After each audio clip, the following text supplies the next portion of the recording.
बिल्कुल। अब सुनो एक दमदार और डरावनी भूतिया कहानी जो रात को अकेले याद आ गई तो नींद नहीं आई। एकदम ओरिजिनल, सिर्फ तुम्हारे लिए बनाई गई है।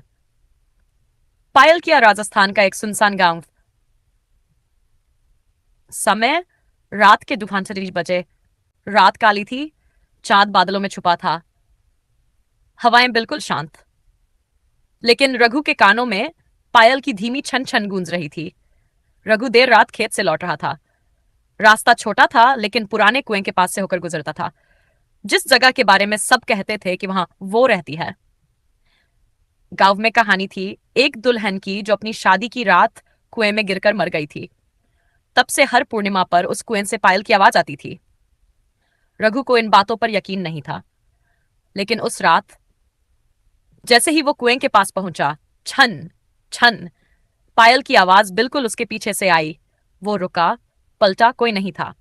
फिर उसने देखा, कुएं के पास एक सफेद साड़ी में औरत खड़ी थी। उसका चेहरा झुका हुआ था, बाल बिल्कुल गीले और उसके पैरों में चांदी की पायल चमक रही थी। रघु कांप गया। वो बोल भी नहीं पा रहा था। औरत ने धीरे से सिर उठाया, पर उसका चेहरा ही नहीं था, बस एक काला गड्ढा जैसा खालीपन। अचानक उसके कान में बहुत धीरे से आवाज आई, मेरा मंगेतर तुम ही थे ना? रघु ने भागना चाहा, लेकिन उसके पैर जड़ हो गए थे। और तभी वो औरत हवा में उड़ी और रघु की गर्दन पर सवार हो गई। सुबह गांव वाले जब खेत की ओर गए तो रघु कुएं की मुंडेर पर बैठा मिला। उसकी आंखें खुली थी, लेकिन उनमें जिंदगी नहीं थी। बस एक चीज बदली थी, उसके पैरों में अब पायलें बंधी हुई थी। अब भी आवाज आती है।